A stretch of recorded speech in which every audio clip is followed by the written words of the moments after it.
Hi, and welcome to the Workpay Podcast. My name is Stien, and I'm hosting today's podcast. And we are talking about the challenges companies can face while expanding to Africa when it comes to compliance, payroll, and other investments that come with that. I'm joined by our two founders today, by Jackson and by Paul. So thank you for coming to the studio. And you've been helping so many companies already with their expansion to the African continent and their help for payroll and compliance. So please, Paul, can you kindly introduce yourself? Thanks, Stien. My name is Paul Kimani. I'm the CEO and co-founder of Workpay, and very excited to be here where we are helping companies to expand across the continent without the burden of setting up entities, worrying about compliance, and just being ready to up and running in a few days. And Jackson? Yeah, thank you, Stien. My name is Jackson, co-founder, CFO at Workpay. I spend most of my time helping African businesses expand across the continent, thinking about payroll, thinking about compliance, and really scaling their teams without really taking any unnecessary risk. Thanks. So the structure of today is that I'm going to share some statements, and I'm very happy to hear your thoughts on those statements. So are we ready for the first statement? Yeah. Yep. The first one is setting up entities in Africa is a waste of money and time. So, Paul. Yeah, so the other thing about it is like if you think about how expansion has worked traditionally, maybe by default for the last 20 years or so, is that if you want to get into one country, you go there, set up your company, and then you start building infrastructure from hiring people.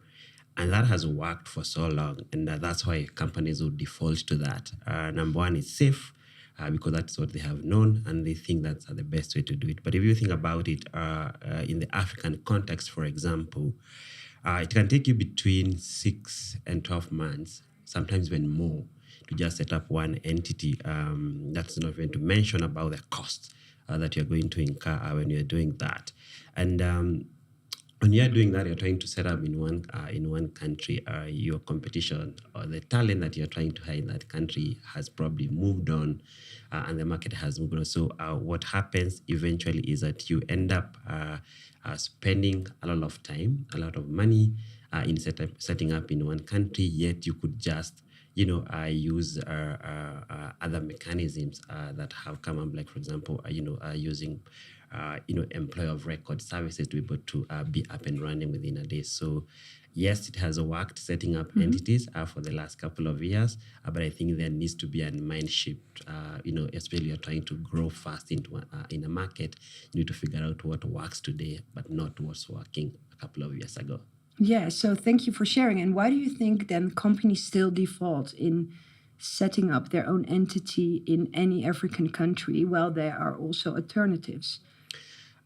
I think it's because that's what they know. That's what they think works. So they don't know exactly of EOR services, employer of record services, or any other alternatives that can help them. Yeah, and also things that are so familiar, people feel safe about them. So change is not quite easy. But then once you figure out or you try this new way of expanding into new countries, the benefits are enormous. So it's just more or less like this is how we used to do things. But if you just allow yourself to have that mind shift, it's really amazing. And it can cause even more and faster expansion for less cost, maybe. 100%. Yeah, so that brings us to Jackson. Yeah. I like putting numbers into statements. Yeah, you are a numbers man. Yeah.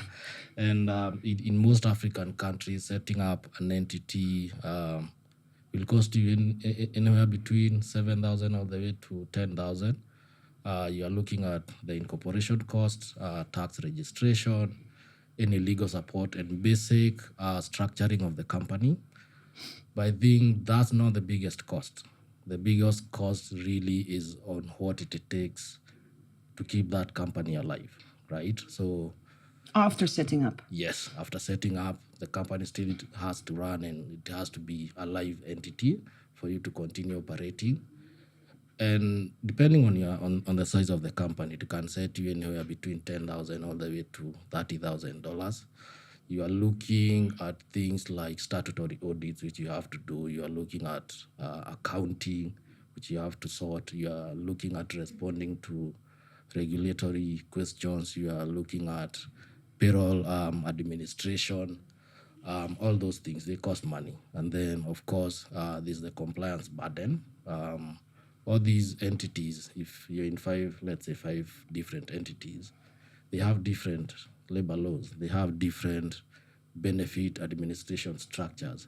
And really messing up with one of them. An example is maybe you do wrongful termination of an employee. You are looking at a lot of penalties coming to you. Of course, there's the burden that comes with sorting and answering to regulatory questions. The legal fees can be enormous. And that's why, as Paul says, using and looking at employer of record companies, they take all that burden away so that you can really concentrate on growth and stop worrying about the compliance burden and any regulation that might come your way. Yeah. So to sum it up, you also say that companies might also think that a cost is X, but there are more hidden costs that also differ per country for setting up their own entities. Yeah, that's true, and we have experienced it in our own journey when we were expanding actually to a second country. You think like, I've set up an entity, the cost of setting up, that's it. It's not as simple as that. No. Because you are operating in a regulatory framework somewhere. So you have to abide by the laws there. So you have to have a lot of partners, and you have to pay them a lot of money to ensure that your company always remains compliant. And you have to know the rules and the regulations. Yes, you have to know those rules and regulations in those countries. Or alternatively, have someone and pay someone a lot of money because they know that. And of course, if they have that knowledge, you have to pay for that knowledge, another cost. Yeah. Thank you for sharing. I think that's a clear answer or reply to that statement. Yeah. So that will bring us to the second statement. So the statement 2 is, if you think compliance is expensive, try non-compliance. So, Jack. Yeah. I think it's one of those dramatic statements from the way you have sounded it. But I think once you look at the reality on the ground and the numbers, then it becomes a completely different story. We have worked with companies that thought they could be clever around compliance. An example is maybe they hire a contractor where they should be hiring an employee. Maybe. And what happened there? Again, it's not compliant. They are not compliant. No. And if the taxman comes for you or the labor office comes for you at that point, you're in deep trouble.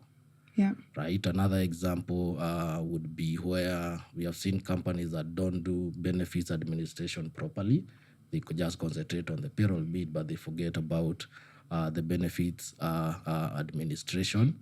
We have an example of a company that we have worked with that when they started their expansion journey into this continent, what they did is they hired a small team and they did not care about compliance because to them it's cheaper to do that, right? When they are starting. But what happened is that a simple labor check by the office led to a full audit by the labor office, and eventually it ended up costing them a lot in terms of backdated taxes, backdated benefits that they had to pay. And of course, if you do that, there are a lot of penalties and fines coming your way. So they still had to pay that. So to them, the perceived benefit that they thought that they are gaining by cutting corners around compliance really came to bite them really hard. Yeah, so I think in summary, I think the benefits that you might perceive you'll get, I think they are really short-lived, and you're likely to pay back many times than if you're just compliant from day one. Yeah. So compliance comes with It's huge. a cost and also a risk of not being compliant. So Yes. Paul, what is your perspective on that? Yeah, I think for me it's just how you look at compliance as a business or as an organization as you scale. I think for me, you should look at it as a growth lever. So you need to be able to be compliant from day one because then that allows you to be able to grow without fear. So you don't want to scale to a level where you are so big and then the tax authority or government agencies are coming after you. Then that becomes like quite expensive. And you also look at the other costs that actually are associated with that is when you are compliant from day one, you are also able to attract big partners, you're able to attract big organizations that are going to work with you because if you're trying to sell to big companies, no one is going to sort of work with a non-compliant organization. Like, for example, like the very many, for example, non-profit organizations that we work with, for example, is that very, very important for them if they are trying to attract, donor funding. They're going to work with all these partners across all these countries. Makes it very, very easy for them if they're actually compliant from the word go. So I think it is quite important that businesses are actually compliant from the word go, and that becomes your growth lever. Like a strategic asset instead of only a cost center. Yeah, exactly. So that you are not just you keep on worrying what is going to happen when we grow to this stage. Yes. But actually, you are looking at it. Oh, we are compliant, and then becomes quite easy because if you are compliant from the word go, these things that doesn't stack up. When you become so big. But when you are big and you have not been checking on your compliance when you started, then that becomes a problem. And that's where now the statement, a very big risk, and that's the statement where now the non-compliance aspect becomes more expensive compared to what you are trying to save from the word go. So, Yeah, so I think we can now say that we need to flip compliance from a costs burden more to a strategic asset. Absolutely. I think that's a clever way to look at it. Yeah. And that's thank you for sharing your thoughts on that. Yeah. So that brings us to the third statement, and that is your HR team shouldn't need a law degree to pay someone in Lagos. So I'm very curious to hear about that. I studied law myself, so I'm curious to hear.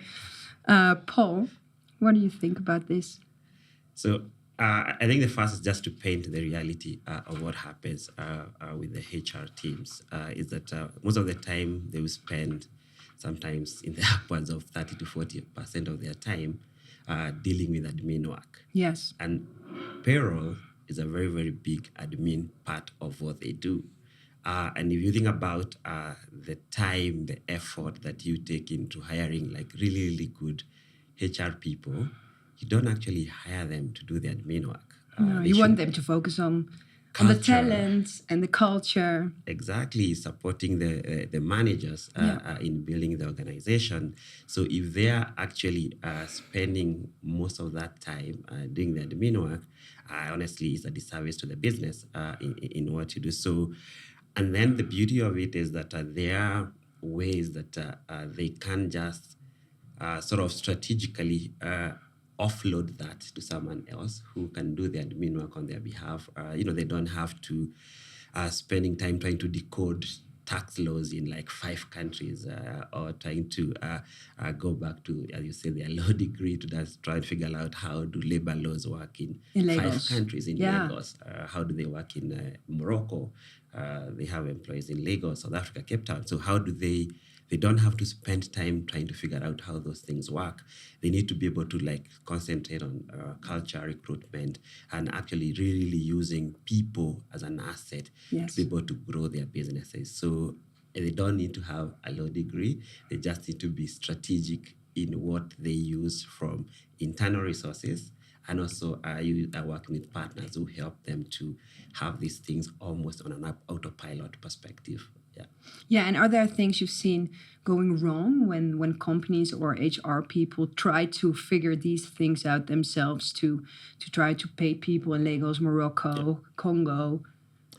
So it's honestly very messy. And Yeah. number one, there's a lot of burnout when people are trying to figure out those things. And then that brings a lot of errors on trying to figure out payroll in this country. And worst of all is that there's a big cleanup that happens after all these things are done. So things will go wrong. They surely go wrong, especially if you're handling more than one country.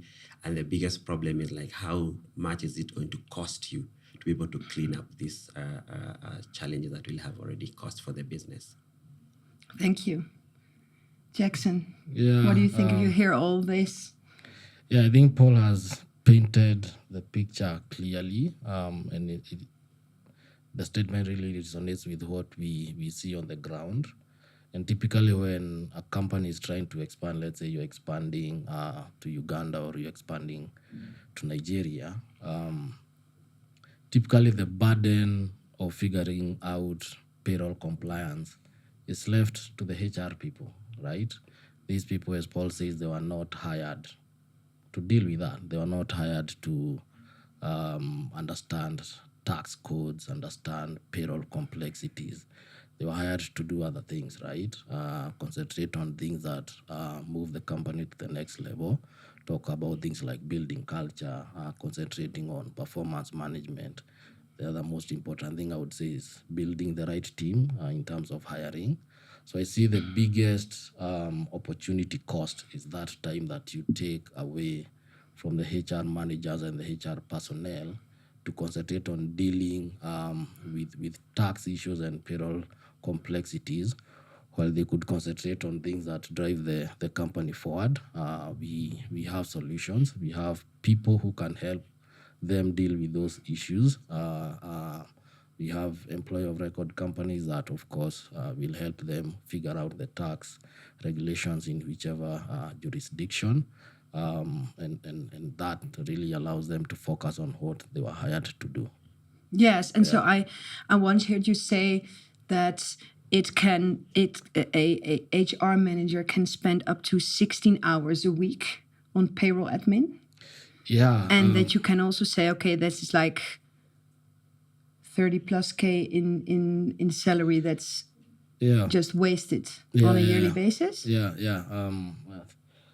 I think a HR person has roughly how many hours a week? 40 hours a week. So if you are spending 16, 20 hours a week just dealing with payroll inputs, dealing with payroll calculations, doing payroll corrections when there are errors, that's a lot of time spent away from what you're supposed to do. For a mid-level manager, that's roughly 20,000, maybe up to 30,000 a year that you're spending dealing. And let's not forget about the unsatisfaction of the employees. Yes. The payroll errors that might arise from that might lead to very high level of dissatisfaction from employees. So it's critical that you get the right partner to help you deal with your payroll complexities. Thank you. Yeah. So let's tackle the fourth statement. And the fourth statement is you can hire in 5 African countries faster than setting up one entity in Africa. Yeah, I think it's a statement that might surprise people, but it's actually a very true statement. So it's maybe actually expansion over like do-it-yourself, administration, compliance. Yes. Traditionally, what happens is if you need to expand to country B, you'd go there, try to set up an entity. That takes How does the timeline looks like when you want to it's set up your own entity? 6 to 12 months if you're lucky. Really? Yeah, On it average? takes long. On average, it's 6 all the way to 12 months. Wow. That's a lot of time, right? So you are doing the incorporation, you are doing tax registration, And you cannot do any business in those 6 to 12 months. You're just waiting. Yes. You're just waiting. You cannot even start thinking about hiring, your first employee. Yeah. You cannot think about building your sales team, which is actually what you need to do from the onset. The flip side from companies that we are seeing really expanding fast across the continent is that they are using an employee of record service to ensure that they enter into the market as early as possible, Yeah. right? Because they can help you to employ the people on your behalf Yes. So overnight. yes, so the employer of record will help you to start building your team early. Yeah. You're not waiting for any sort of incorporation to happen, and the benefits of that can compound a lot because when you move into a market early compared to your competitors, that's you start getting early learnings that you can start iterating super fast. You get early revenue. Yeah. And then you get to work on your product without really thinking, how am I going to hire people in 12 months, right? So you do your business and you get to expand into that country as fast as possible, take learnings as fast as possible, and continue iterating. So there's a lot of massive effect on the growth of your company if you use an employee of record service, maybe to expand to the country that you are thinking about expanding to. Thank you. Yeah. It's very interesting. And Paul. Yeah, I think I agree with what Jack is saying. So if you take an average of 6 to 12 months to just set up, and that's probably only incorporating, you're not thinking about like setting up bank accounts, setting up things like, tax compliance structures for your company. I think that's a lifetime. If you think like you're trying to, number one, either capture a market or even more importantly, you're trying to hire talent in that market they're trying to expand to. So I think it's a lost opportunity if you're going to wait for 6 months to be able to get into a new market.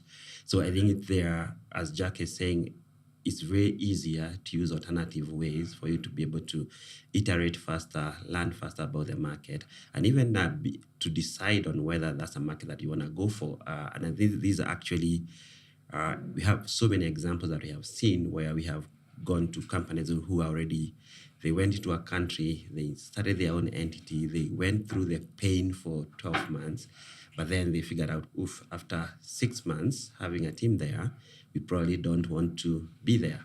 We only probably want to hire 2 people in that market. You can imagine or move to another market. And move to another market.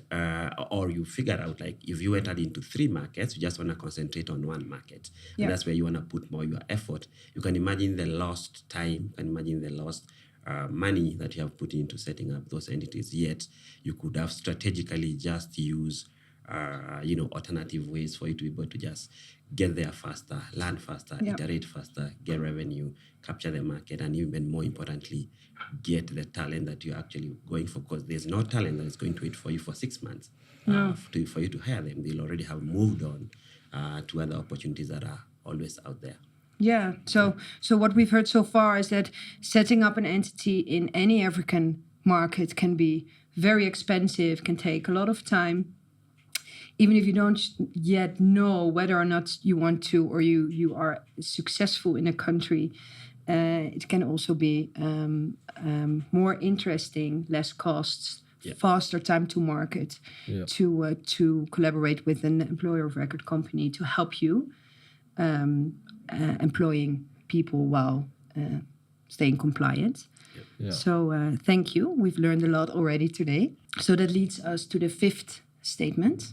Yeah. And the 5th statement is 1 platform, 34 countries, 0 headache. Yeah, so that's us. Yes.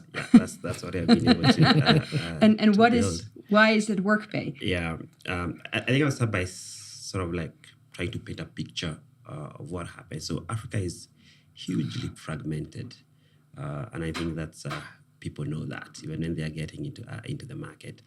Think of for example, a company that is trying to already have teams in 8 countries, for example. That means 8 payroll vendors with their 8 systems, their own errors. So you have actually A jungle of everything, payroll. zero visibility, zero control in what is happening. And when things go wrong, good luck in trying to find out where things went wrong. You end up having no one is responsible for all this. But then if you use a single source of truth for you for all these countries, you end up saving a lot of time and saving a lot of money in the end, and also having like very, very clear picture on what things are. And what we have seen with companies that are trying to scale into the continent and scale faster, I think early on they tried to tackle this problem of fragmentation, because everyone who's trying to expand in the continent, this is something that they'll have to face. They'll have to find very, very disjointed systems, regardless of what they are doing, and they have to have that as a growth conversation from early on.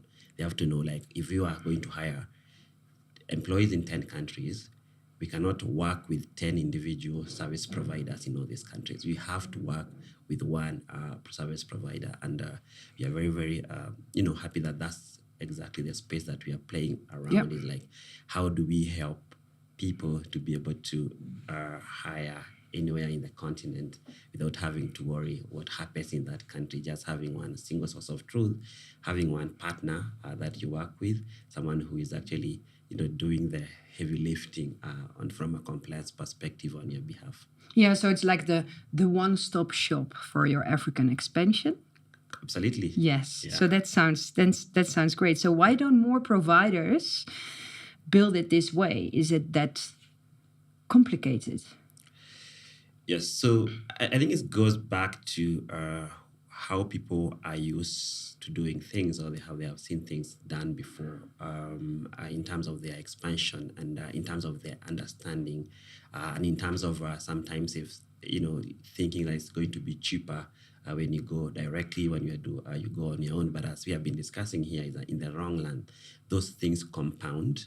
For you as an organization, becomes quite expensive. They become even harder. You cannot even lose, for example, your right to operate in one country. If you are hit by huge fines and huge penalties by government, you're not able to operate in those countries. So I think the challenge on why sometimes people go the other way of not using a consolidated partner, sometimes they don't know. And then second thing is like, is the norm. That's how they are used to. And that's why we see an opportunity as a service provider in this space where, number one, we help companies to just, scale in this market, though the need of having to really, really worry about what exactly happens in those markets. Thank you. Yeah. Jack? Yeah. From what Paul has said, I think the problem really starts when you don't have information on what is available out there. And most of these companies that have 2, 3, 5 countries that they're operating from, I would say they sort of resort to using patched up solutions, and those patched solutions can only work when maybe you have one entity, because maybe you have one provider, you have maybe a single Excel sheet somewhere, but as soon as you start expanding to country number 3, country number 5, country number 10, these patchwork solutions, they don't work, they don't scale, right? And it becomes a problem from a finance and maybe from an operational perspective of that company, because you are doing a lot of coordination of these partners or these providers that you're having. You are dealing with a provider in Uganda, another one in Congo, different so you stack all these you- providers. Yes. And that becomes an issue and a hassle to manage and to oversee those Yes. providers. It becomes a problem. The data itself stops being very accurate. Yeah. So your team really spends a lot of time Consolidate. trying Yeah. to make the data the data more accurate, especially the payroll data, instead of making use of that payroll data. So I think the smarter solution is to use a unified infrastructure, Yeah. one system, one payroll engine, one provider that has done payroll at scale. And proud to say that's what Workpay does. Yes, Yeah. me too. Yeah. Thank you so much. And that will brings us to the final statement. So statement 6, and that is the best companies in Africa don't own entities; they own outcomes. Yeah, I think that's a very true statement in my own opinion, and it's a question of, I would say, resource allocation. I'll take an example. You maybe have $1 million to invest. One company will choose to go the traditional route of setting up entities, set up an entity, do hiring and the like. We know the path. Or another company will choose to invest that money in growth, right? And I think the companies that are winning are companies that are investing in growth, and then having a partner that can really handle their payroll complexities. I think those are the companies that are winning. And these companies, I think they are very clear on what they need to own as a company and what they need to partner on. And I think it's something that most African businesses need to be aware of. What do you decide to own as a company? Do you require to have an entity? Of course, there are businesses that require to have an entity. Or can you partner with someone and be able really to concentrate on growth, because we are in a very competitive market and every business is trying to survive. So making that decision early on is very, very important. And do you also see like a mind shift of CFOs, CEOs at companies of shifting more towards faster time to market, faster expansion? Yeah. And like more outsourcing the compliance, the payroll, the more legal stuff. What comes with that expansion? Yeah, it's the CFOs and the CEOs of 5 years ago. I would say they wanted to own the And whole, control the whole infrastructure Yes. of their business in-house. Right? Yeah. But I think what we are seeing right now is that the CFOs, the CEOs are concentrating on growth, and then asking yourself the question, what do we need to grow, right? And one of those things, as you have rightly put it, is faster time to market, because no one is giving you time. If there's a market opportunity, no one is giving you time sort of to control that market. So the speed to market, the optionality of allocating resources between different company priorities is very key right now for CFOs. Thank you. Yeah.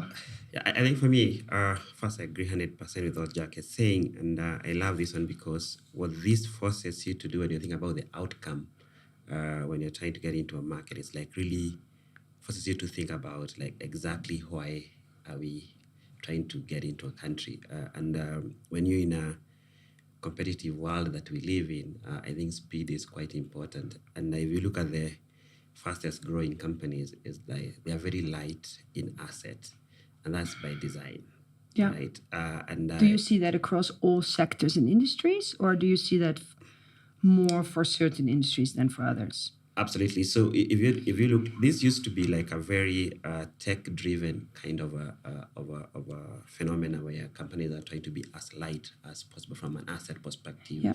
and that's why you'll find even frameworks like people working remote. You probably a couple of years ago associated with tech companies, for example. Yeah.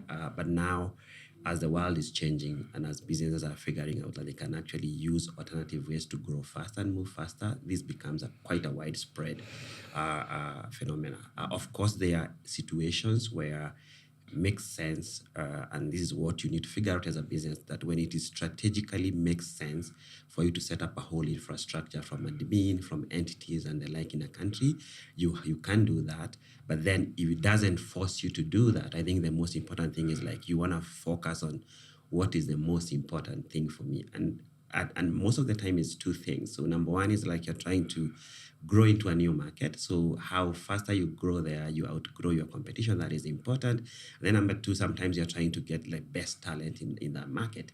You're not in the business of setting up whole infrastructure. Your outcome is like, can I hire the best talent in a certain market? And if that's your outcome, then you have to move faster, and you know that's actually going to be important for you to be able to get there into that market faster. So I think by design that is faster to be able to be as light from an asset point of view, as we have been discussing here. It's not just setting up. There are other things that you'll have to figure out how to even maintain those assets that you're going to put in a certain country.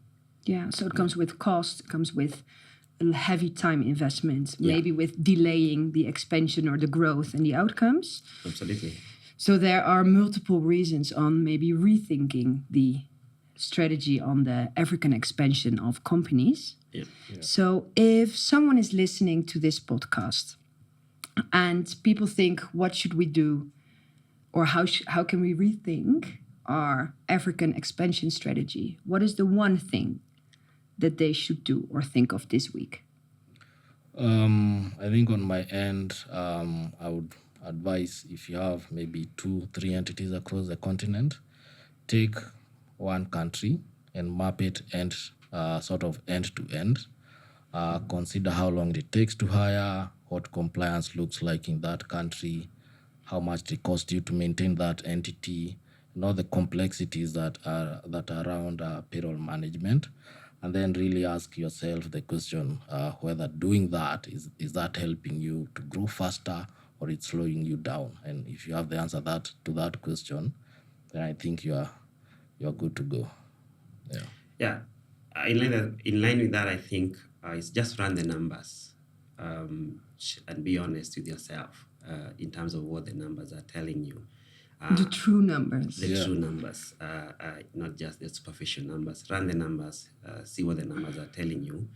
And then the other one is like, just be very intentional in what you're trying to achieve with whatever decision you make. So if you're are you trying to grow in a certain market?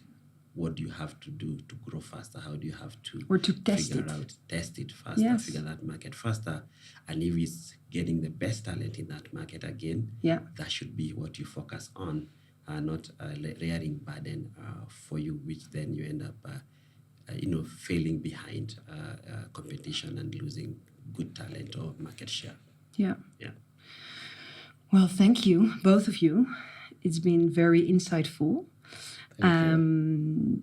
Thank you all for listening today to Workpay's podcast. Please subscribe to our podcast channel.